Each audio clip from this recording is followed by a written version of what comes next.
Comunicar con inclusión. Un primer plano a la neurodiversidad. Todas las personas somos diferentes, únicas e irrepetibles, y ese es un valor positivo que debemos promover como una virtud. El propósito de esta iniciativa es aportar a la toma de conciencia, fomentar un ambiente más inclusivo y tolerante para las personas neurodivergentes, a través de un espacio de comunicación de alcance comunal y regional que contribuya a reducir el estigma y la discriminación. Escucha y síguenos a contar del 11 de septiembre al 14 de noviembre de 2023 a través de Diferencia Radio TV. Comunicar con inclusión, un primer plano a la neurodiversidad. Este programa llega a ustedes gracias al financiamiento del Fondo de Fomento de Medios de Comunicación Social del Gobierno de Chile y del Consejo Regional.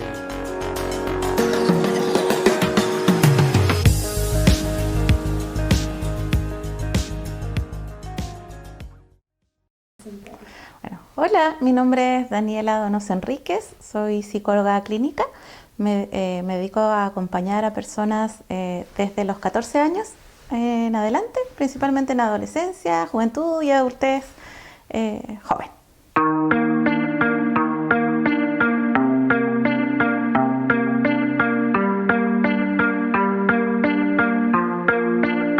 Bueno, el concepto de neurodiversidad se refiere a la diversidad biológica que existe respecto de los cerebros.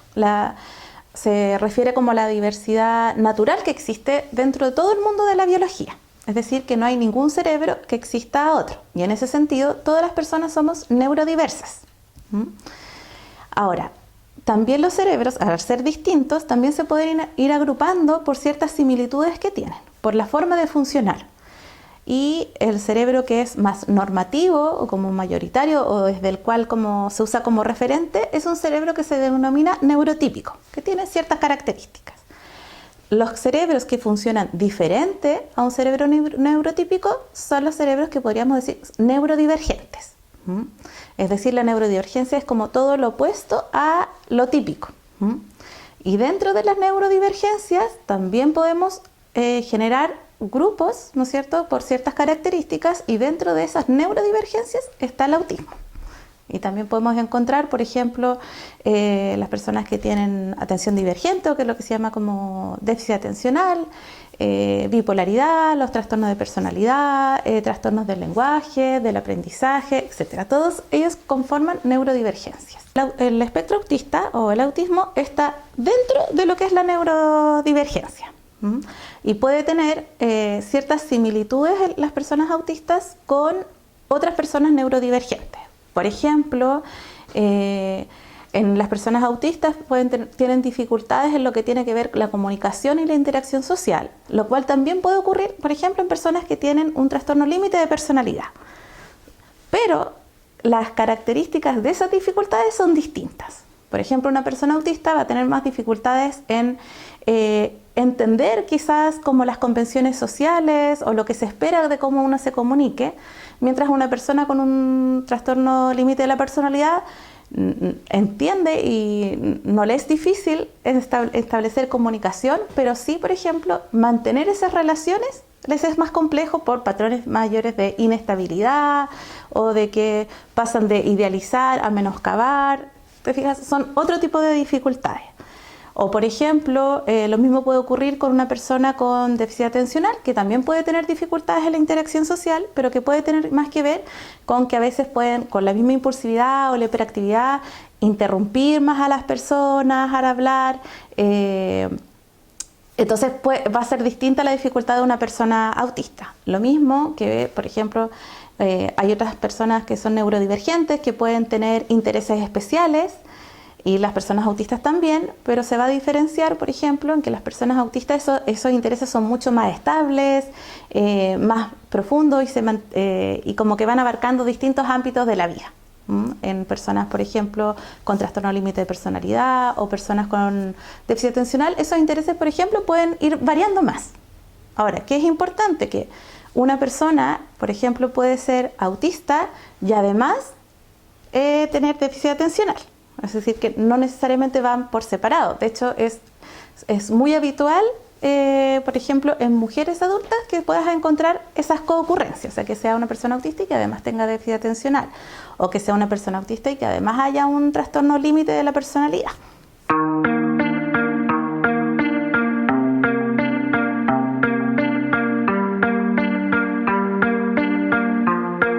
Mi rol como terapeuta, porque yo me enfoco más bien en hacer un acompañamiento psicológico más que en el diagnóstico.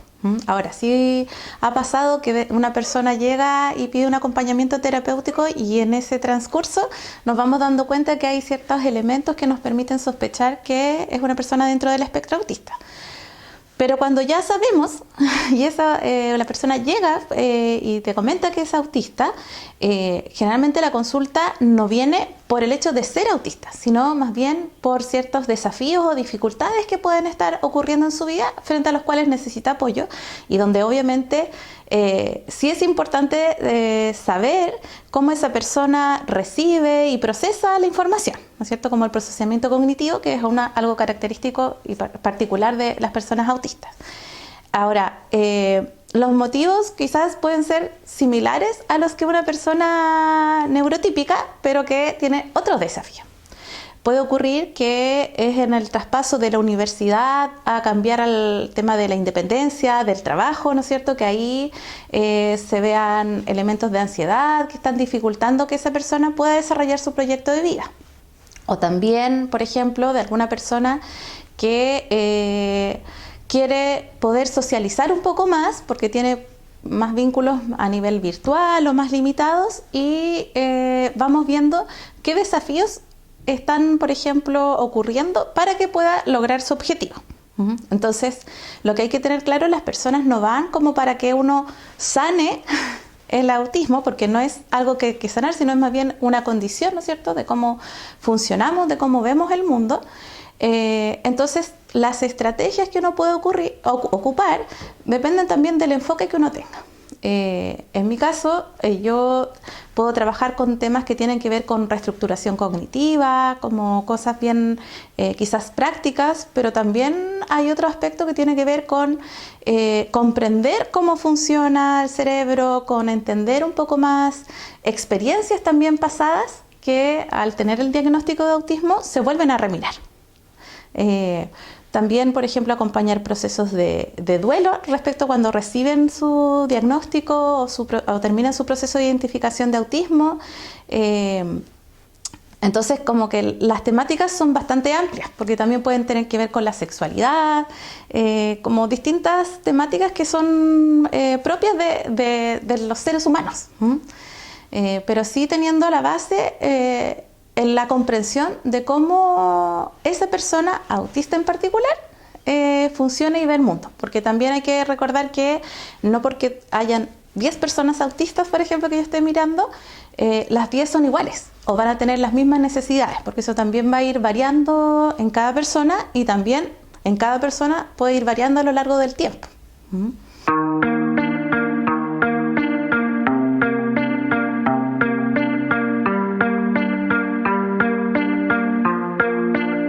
Quizá lo importante, como te decía hace un ratito, que el diagnóstico es clínico y se basa en los criterios del DSM-5, que es el Manual de Diagnóstico y Estadísticas de Psiquiatría.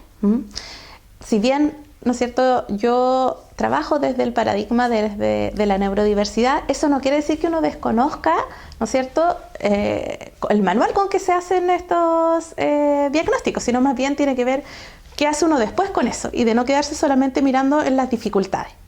Ahora, si pensamos en los criterios del manual DSM-5, tiene son varias características. La primera que tiene que ver con las dificultades, ¿no es cierto?, la interacción social. Y de eso salen como subdimensiones que tienen que ver con la reciprocidad, la reciprocidad, como entender que una conversación es que tú me dices algo, yo te respondo y tú me pimponeas. También con entender como los comportamientos quizás no verbales, las interacciones, y también con el poder construir y mantener relaciones interpersonales en el tiempo, más allá quizás que de nuestras personas más cercanas. Por otro lado, ese es un criterio que tiene que ver con la interacción social. El otro criterio tiene que ver con los patrones repetitivos, que pueden ser de conductas o de intereses. Y ahí está lo que se llama como los intereses restringidos, que si los miramos desde otro punto son como los intereses especiales, y que quizás la diferencia con otra persona que tiene algún interés es que estos intereses abarcan como gran parte de la vida. Y a veces uno puede ser como monotemática, como que también, bueno, la necesidad como de mayor rutina, estabilidad, la dificultad a veces en la transición, como en los cambios. Eso es una característica.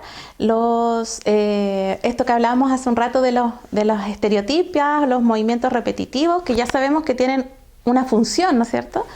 Y por otro lado también la parte sensorial, que puede haber una hipo o hiper como respuesta a los estímulos sensoriales.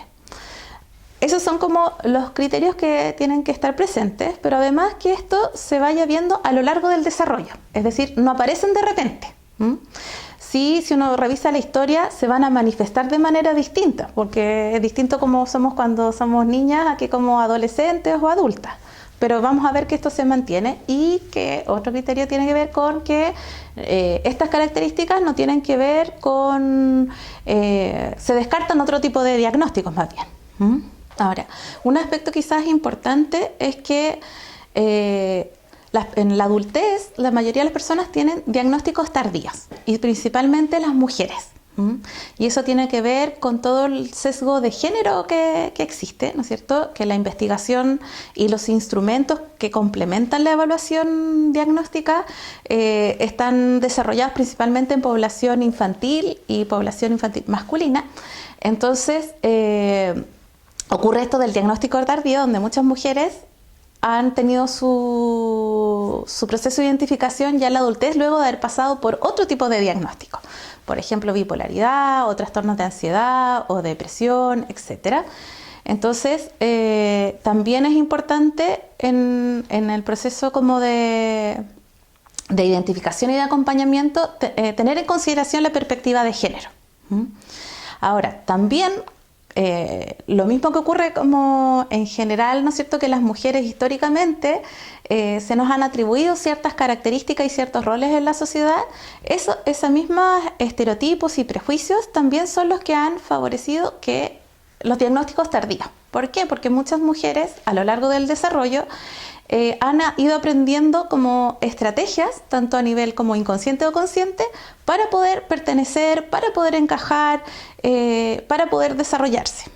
Entonces podemos ver muchas mujeres que, claro, les fue bien en el colegio, lograron sacar su carrera, se desenvuelven, o algunas como mamás, las que han sido madres, pero que desde afuera podemos ver que, ok, todo funciona, pero hay un costo interno que se vive. Entonces, ahí, como conversábamos antes, aparecen todas estas estrategias de camuflaje o enmascaramiento que tienen por objetivo poder pertenecer, poder encajar, poder no ser miradas como bicho raro.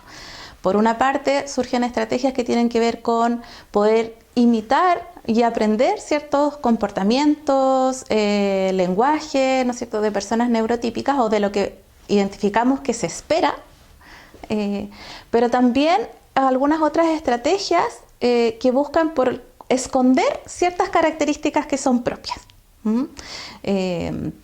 Esconder ciertas expresiones, esconder, por ejemplo, cuando se ocupan ciertas estrategias como para regularse sensorialmente, que era lo que conversábamos antes, como el stimming, ¿no es cierto? Entonces, esas estrategias que se van desarrollando durante todo el transcurso de la vida van dificultando también el tema del diagnóstico.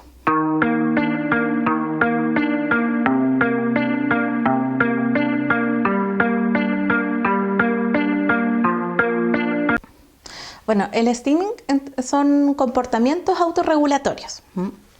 Que buscan poder generar mayor calma o poder como lidiar con una situación que está siendo más bien abrumadora, que puede ser por la misma sobrecarga sensorial.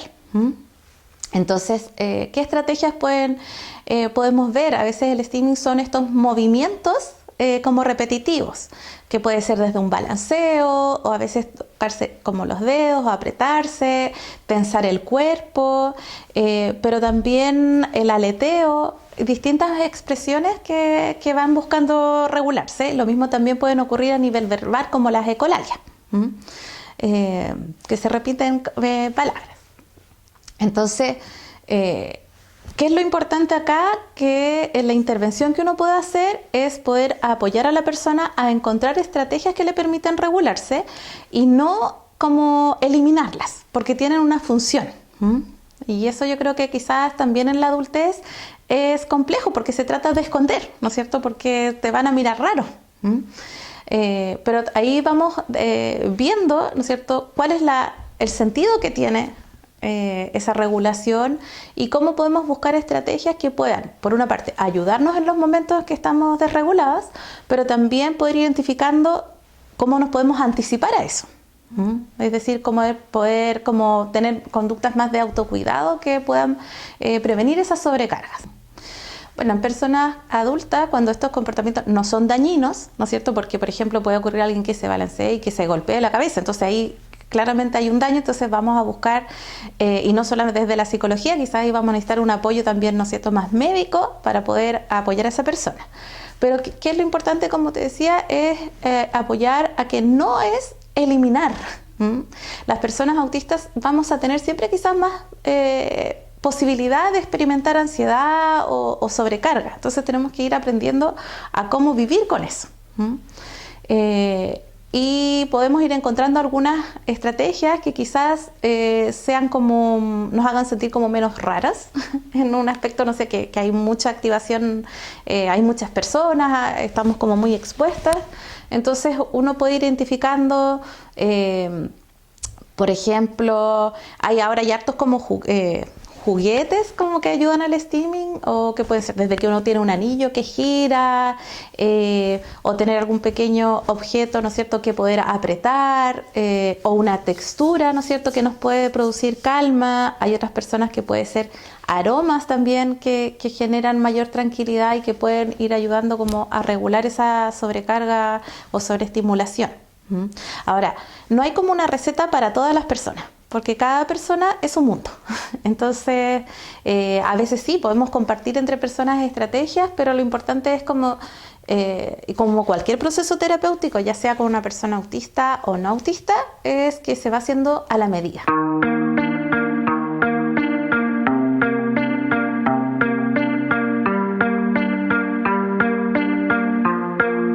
Claro, yo tuve mi diagnóstico, hice mi proceso de identificación este año y después la confirmación diagnóstica también este año, luego de muchas búsquedas, yo diría. Quizás la experiencia más compartida entre todas las personas autistas que tenemos diagnóstico tardío es que desde chicas nos sentimos raras o como que no pertenecíamos, o que nos costaban algunas cosas que a otras personas no les costaba tanto. Entonces, a mí me costaba, quizás yo tuve como la suerte de no sufrir bullying. Yo era bien como súper sobreadaptada y como tímida y tenía algunas amistades, pero siempre yo sentía como que no lograba como profundizar esos vínculos. Ya después en la adolescencia los desafíos son mayores en general para todas las personas autistas, ¿no es cierto? Porque cambian las formas de relacionarse, aparece obviamente hay mayor autonomía, mayor independencia, pero también mayor necesidad de pertenencia. Entonces a mí me seguía pasando esto de que interactuaba, compartía, pero habían cosas que no entendía, o de repente personas que me decían, pero Dani, te tomas todo muy en serio. Y yo era, pero si me dijeron tal cosa, y como que me costaba quizás como leer como quizás esa fineza o lo que está como por debajo. O lo mismo que había en personas que yo escuchaba conversaciones y yo decía, pero si tal persona dijo eso nomás, y me decían, sí, pero el tono, la manera, entonces eso para mí fue como que siempre en ese sentido yo creo que tuve como la mayor dificultad. Entonces en esa búsqueda, hace más o menos 3 años, ya empecé a profundizar a llegar al camino del autismo.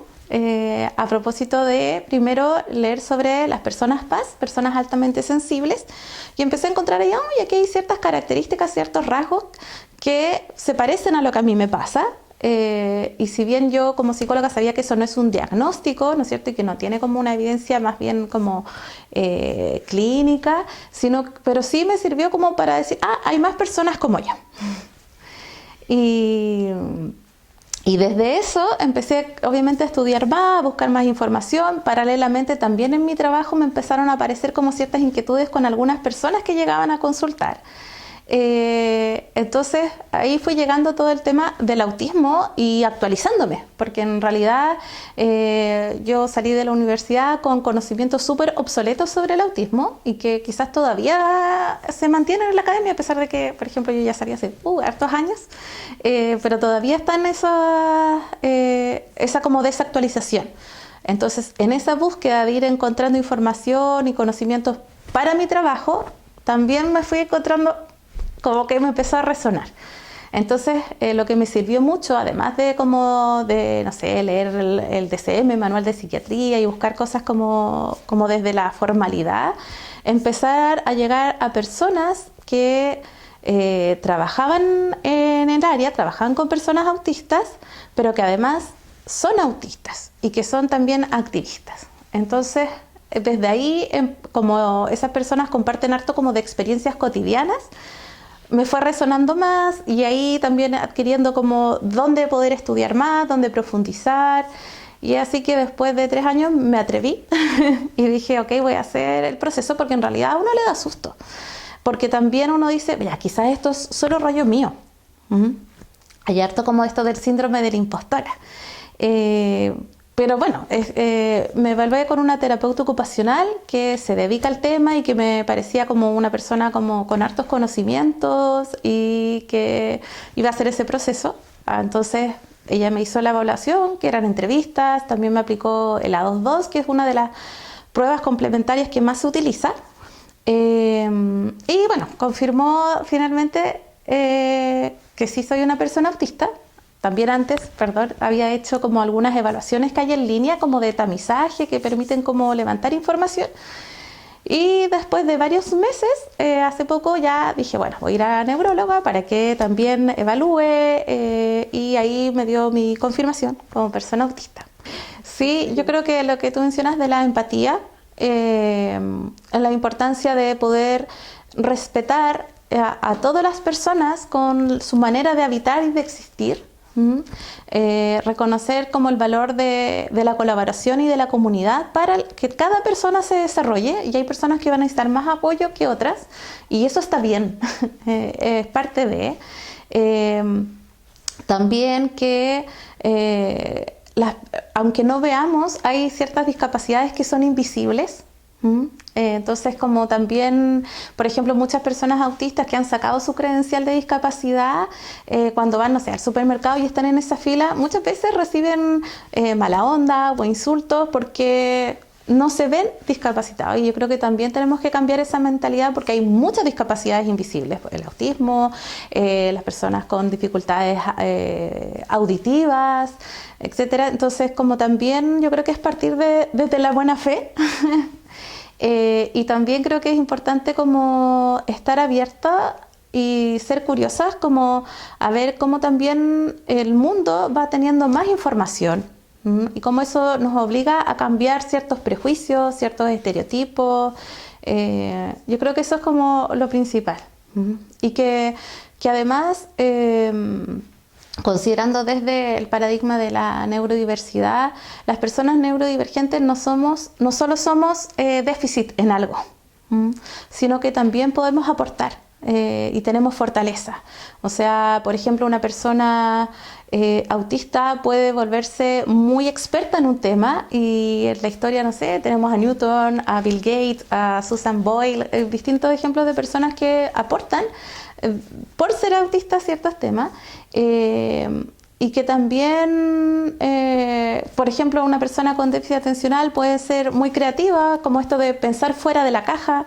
Entonces, finalmente, la diversidad en sí es valiosa, y creo que eso yo creo que es lo más importante, y el respeto y la lucha por los derechos, para que todas las personas tengamos los mismos derechos, y y tengamos como las mismas posibilidades, como decía, de desarrollo. Y eso significa apoyarnos, tanto como comunidad y también como a través de las políticas públicas.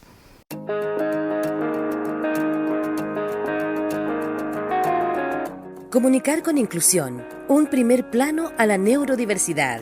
Todas las personas somos diferentes, únicas e irrepetibles, y ese es un valor positivo que debemos promover como una virtud. El propósito de esta iniciativa es aportar a la toma de conciencia, fomentar un ambiente más inclusivo y tolerante para las personas neurodivergentes, a través de un espacio de comunicación de alcance comunal y regional que contribuya a reducir el estigma y la discriminación.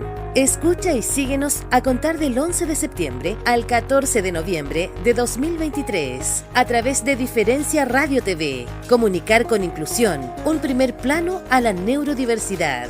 Este programa llega a ustedes gracias al financiamiento del Fondo de Fomento de Medios de Comunicación Social del Gobierno de Chile y del Consejo Regional.